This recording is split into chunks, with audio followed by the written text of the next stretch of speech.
Ate, malam ko po na kayo po ay nalungkot dahil siyempre po tayo po in-expect natin na mali. Pero ayon po sa ating expert, yun lang po talaga ang presyo nito. Anong bibenta mo? Dito lang sa Pinay Pawn Stars! Ay, magandang hapon. Wala nang patumpik-tumpik pa. Pinakita mo na agad ang dala mo, ha? Ano yan? Marta Banjars po. Ano pa? Marta Banjars. Marta Banjars. Banjard.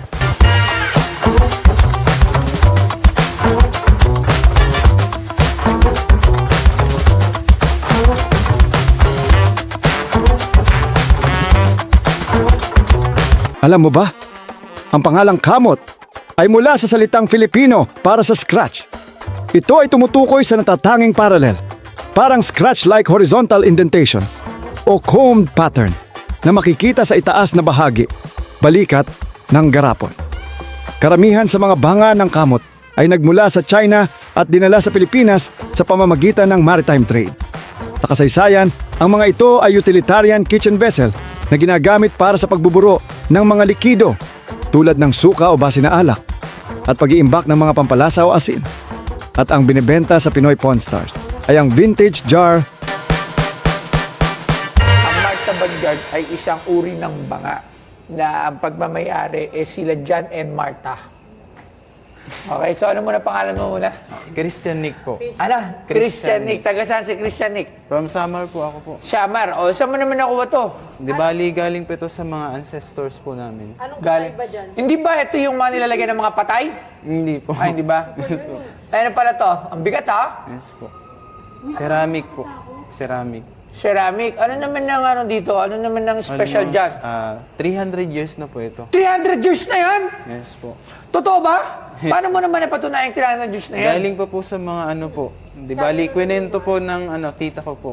Na Kinuwento ng tita mo. Ilan taon ang tita mo? 71. O 71. So kulang pa ng 230 years. O sinong nagkwenta sa tita mo? Yung ano Kailangan dire-diretso to.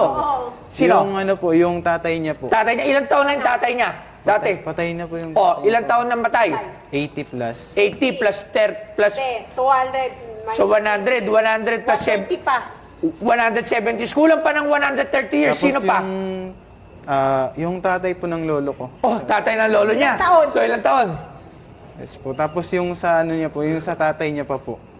Umabot na. Doon. Umabot na ng Umabot na. 300. Pero, ang problema niyan, kailangan ng katunayan.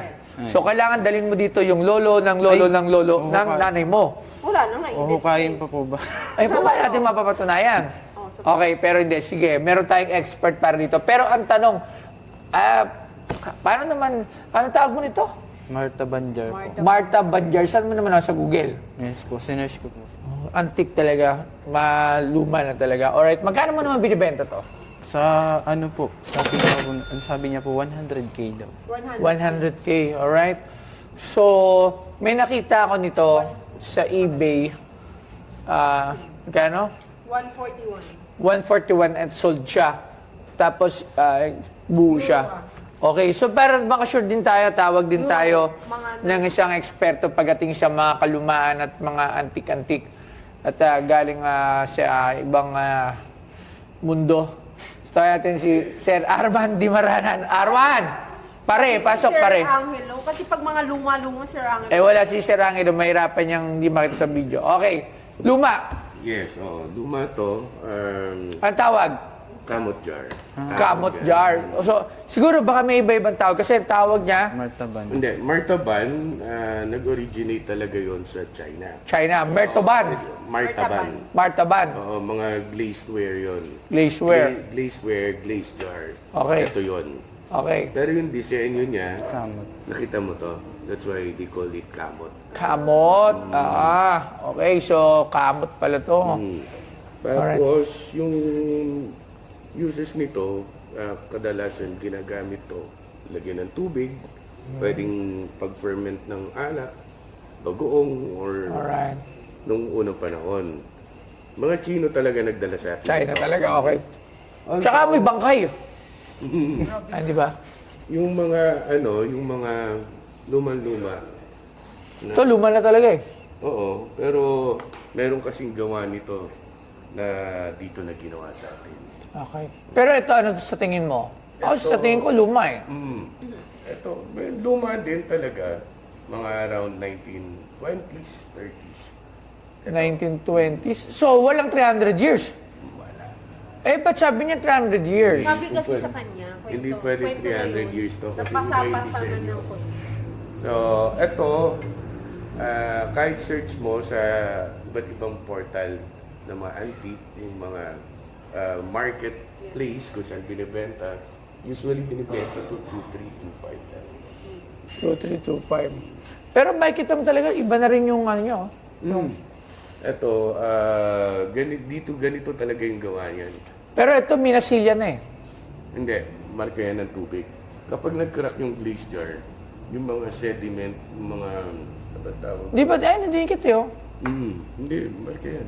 Aman ka. Tumagos yan dito eh. Okay. So, ganun lang ang presyo nito. Ganyan lang. Kasi may nakita tayo sa Google, pati mo sa Google. Ano, 141 141 Mga euro. nasa Tingnan lang natin para makita natin. International. Check kung sa FB. International. Sa FB, mura lang sa atin. Good, Mura ano lang. siya, Kasi ang dami medyo pa eh. buo pa. Ah, marami Wala eh. siyang, Dami. ano, 10 ganito ko. Ayun o. Diba? Ayun o, halos same na same mo. Oh, same na same. Piti yung dito. Oh, di ba? Ito, kaya nga sasabi ko sa'yo, bago lang. Oo, Kasi madaming. yung disenyo. Yun yung Ay, disenyo ito, ng parehas. luma. Ito disenyo ng bago. So, mga bago na yan. Ah, ito, yung may bago, dalawa. Ito, oh. Ayan o, yan o, parehas o. Yan o, dalawang guhit. Yan. Okay, so tingnan Sa natin. 1900 yun. 1920s, 30s. Vintage bin pot. Ano mo tawag nila? Iba-iba source Africa naman. Ah, iba-iba. Alright, maraming salamat, Sir Arman. Thank you very much. So yun, brother, 100K. Huwag kang malulungkot dahil 100K lang pala yan. Sige, bibiling ko 2,000. Nalungkot. Nalungkot. Siyempre, kahit ako, ang bigat-bigat yan, dadali ko. Taga saan ka ulit? Saan ka galing? Summer po. Ha? Summer. De, pero saan ka galing ngayon? Maribeles po. Bataan! Yes po. Ah, dumayo ka pa dito? Yes po. Oh my God. Pero taga Bataan ka na. Opo, ngayon po. Taga ba? Ang layo. Magkano pa masahe sa Bataan? Ano po, 500 po. So, 500. 1,000 balikan. Yun lang. Hindi tayo nagkasundo sa presyo. Siguro ako mabibili ko to para dito ha. Yung price na pinaka ko for display dito. Kasi una, sira na din. Okay? Ako mabibili ko yan for 3,000 pesos. Tama ba? Ano yung siya? Bigyan mo siya yung pang ano? O sige, gagawin ko ng 5,000 5,000. pesos kasama ng pamasahe. Gusto mo lang. Kung gusto mo lang Pero ha. kung ayaw mo, bibigyan pa rin kita ng Pamasahe. Pamasahe. Oo, pwedeng iuwi mo ulit para sabihin sa tita mo na ganun lang yung presyo. Ngayon, pwede rin kausapin niya yung nanay ng tita niya, yung lolo ng tita niya. Wala na nga, deads na nga. Hindi, kakausapin niya nga eh na pwede na po bang ibenta na 5,000, mga ganon. Tapos pag sumagot siya, tumakbo ka. Siyempre, pag sumagot yun, matatakot ka. Di ba? Di ba na? Takot yun. Di ba? Hindi, pero kidding aside, 5,000 pesos.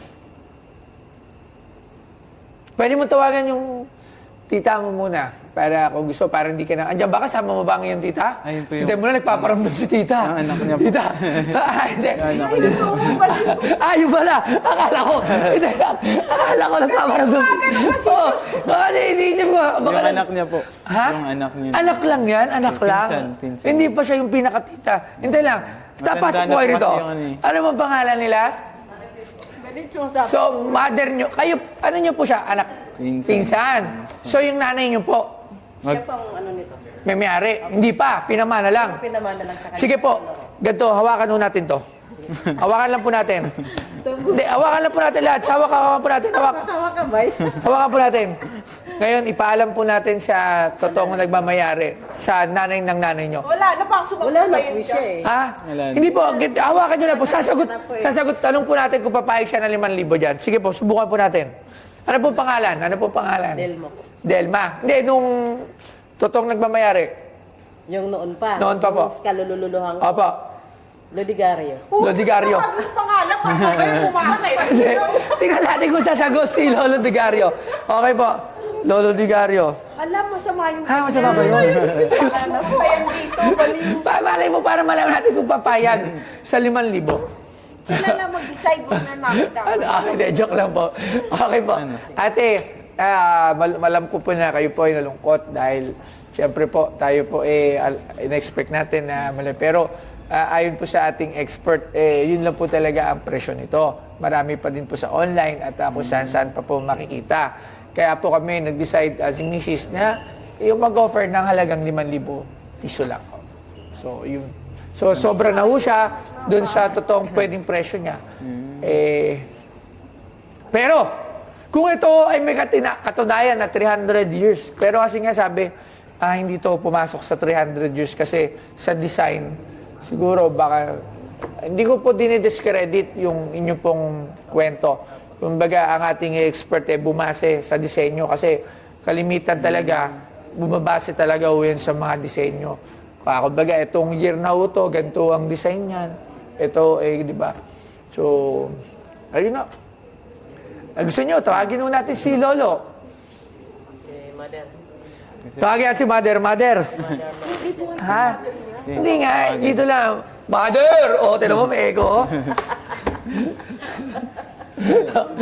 Sumagot. Paano sumagot? Mother, bibenta mo na ba?